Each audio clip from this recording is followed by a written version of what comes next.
আমার একটাই দাবি, আমার এমপি পদ ফিরে দেওয়া হোক।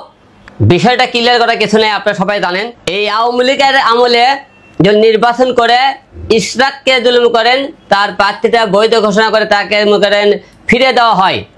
আমরা এই আওয়ামী লীগের আমলে মার খেয়েছি, আমার নিজের জীবন কয়েকবার গেছে, আপনারা নিজেরাও দেখছেন। যে তাকে জুলুম করেন এমপি পদ ফিরে দেওয়া হয়, তাহলে আমি হিরো আলম কি অপরাধ করছি, আমাকে কেন ফিরে দেওয়া হবে না? আমার কথা আইনের প্রতি শ্রদ্ধা রেখে বলতেছি, সারা বাংলাদেশের একটাই কথা বলতে চাই, ইশরাককে জুলুম করে তার প্রার্থীটা ফিরে তাকে মনে করেন মেয়র পদ ফিরে দেওয়া হয়।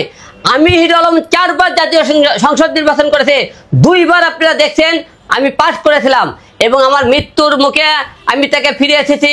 কারণ আমি কোনো গণনাও চাই না, কোনো কিছু চাই না, ডাইরেক্ট এমপি পদ চাই। কারণ একটাই, আমি দীর্ঘ কয়টা বছর ধরে 10টি বছর ধরে সংগ্রাম লড়াই করেছি, মার খেয়েছি, রাজপথে ছিলাম।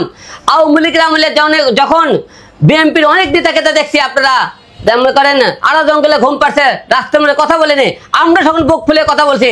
তাহলে এখন আপনার দেশের আইন কি, আইনের প্রতি শ্রদ্ধা রেখে বলতেছে, দেশের আইন আদালত ঠিক থাকে, তাহলে আমি হিরো আলম আমার এমপি পদ ফিরিয়ে চাই। কারণ একটাই দাবি, ইশরাককে যেহেতু ফিরে দেওয়া আছে, আমাকে কেন ফিরে দেওয়া হবে না? দেশের আইন যদি ঠিক থাকে, সবকিছু যদি ঠিক থাকে, তাহলে আমি হিরো আলম কেন পাবো না? আমার জনগণের কাছে প্রশ্ন, আইন প্রশাসনের কাছে প্রশ্ন, আমি আমার এমপি তো ফিরে চাই। আলম ভাই, এটা তো আসলে আদালতের ব্যাপার, আদালত যেটা রায় দেয়, আপনি সেই রায়ের অপেক্ষা না করে আসলে আপনি এইভাবে বললেন না। কেন আদালতে অপেক্ষা করব? আদালতের কথাই যদি বলেন, তাহলে আওয়ামী লীগের সময় যখন আদালত ছিল, আইন ছিল, তখন কি বলছে, আওয়ামী লীগের এমপি মন্ত্রী সব পাস করে দিয়েছে, সব জায়গাতে আওয়ামী লীগের সবকিছু পাস রেখেছে।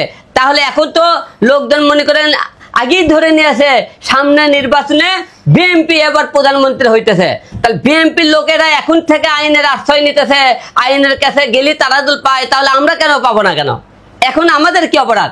তাহলে সে তো বিএনপি প্রার্থী ছিল, তাকে তো ফিরে দেওয়া হয়, তাহলে বিএনপির আইন আদালত কে করে বিএনপির হয়ে গেল, তাহলে আমরা কেন পাবো না? তাহলে আইনের প্রতি শ্রদ্ধা রেখে বলছি, তারা তো ফিরে পায়, তাহলে আমরা কেন পাবো না? আমরা তো মামলা করানো আছে, আমি মামলা করছি না, আমরা আওয়ামী লীগের থেকে মামলা করছি, আমাকে মামলা তারা লাইনি, আমরা তো কোর্টে মামলা করানো আছে। আমি 4 বার নির্বাচন করতে 4 বার মার খেয়েছি, 4 বারই মামলা করেছি। এবং আপনারা সবাই জানেন, আমি 2 বার কিন্তু পাশও করেছিলাম।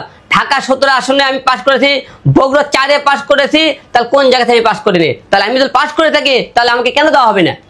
তাহলে আমরা কি ধরে নিতে পারি দেশের বৈষম্য এখনো দূর হয়নি? অবশ্যই দূর হয়নি। এবং একটার কথা, সবচেয়ে বড় কথা কি, যেহেতু মনে করেন ইশরাককে ফিরে দেওয়া আছে, আমি যেহেতু 4 বার নির্বাচন করেছি, আমি অনেক অন্যায় অত্যাচার হয়েছি, আপনারা সবাই জানেন। আমি যদি এমপি হওয়ার যোগ্য হয়ে থাকি, প্রার্থী দল ফিরে পাওয়ার জন্য যোগ্যতা থেকে থাকে আমার, তাহলে আইন আদালতের কাছে শ্রদ্ধা জানাবো, আমার প্রার্থীটা যেন ফিরে দেওয়া হয়, আমি এমপি পদটা ফিরে চাই। ধন্যবাদ সবাইকে। আমাকে যদি এমপি পদ ফিরিয়ে না দেওয়া হয়, তাহলে বলবো দেশের আইন আদালতের প্রতি শ্রদ্ধা নাই, দেশের আইন আবার একতরফা হয়ে যাইতেছে। আওয়ামী লীগের টাইমে আওয়ামী লীগের আইন শুনছে, বিএনপির টাইমে বিএনপির আইন শুরু হয়ে যাইতেছে। এখন তো বিএনপির টাইম না ভাই, বিএনপির লোক তো বিএনপির টাইমের সামনে সবাই তো ধরেই নিচ্ছে, আপনার বিএনপি এমপি হবে, সবাই তো ধরেই যাবে, বিএনপির এমপি হয়ে যাবে, বিএনপি প্রধানমন্ত্রী হবে, সবাই তো ধরেই নিয়েছেন। না হলে বিয়ে করেন বিএনপির লোকে ডাইরেক্ট দিয়ে দিল। আমরা তো অনেক স্বতন্ত্র প্রার্থী করেছি, অনেক মেয়ের খেয়েছে, আমাদের কেন দেওয়া হলো না? এই যে সামনে জাতীয় নাগরিক পার্টি, ছাত্রদের নতুন দল, তারাও তো এবার সংসদ নির্বাচন করবে, অনেকে অনেক জায়গায় ঘোষণা দিয়েছে, তাহলে শুধু বিএনপির কেন টান আসতে পারবে? ভাই, আপনারা সবাই বলতেছে এবার বিএনপি প্রধানমন্ত্রী, অনেক নেতা এমপিরা আগে থেকে স্টার্টার দিতেছে। আমরা ভাই, এটা দেখা কথা তো, মনে কি অলরেডি বিএনপি শাসন শুরু হয়ে গেছে। তো যেখানে যান, আইন আদালত এবং হাটে বাজারে যে কোনো জায়গায় যান, বিএনপির দখলে এখন, তাহলে আপনি নির্বাচন আর কি বাকি আছে? আচ্ছা, আওয়ামী লীগের আমলে দেখেছি যে আপনি মারধরের শিকার হয়েছেন, বিএনপির কাছ থেকে এরকম কিছু আশা করছেন কিনা বা আশঙ্কা করছেন কিনা যে হতে পারে? বিএনপির আমলে আশঙ্কা কমে কি? বিএনপিরা তো অলরেডি মারছে, আপনারা সবাই জানেন। বিএনপির আমলে আমি করছেন আশঙ্কা হবে কিনা? বিএনপির আমলে তো মারি খেলাম। বগুড়া আপনারা জানেন, আমি যখন কোর্টে মামলা করতে গেলাম, বিএনপি লোকেরা অলরেডি আমাকে মারছে। আবার বিএনপির টাইমে কি আর আশঙ্কা করতে পারে বলেন আপনারা?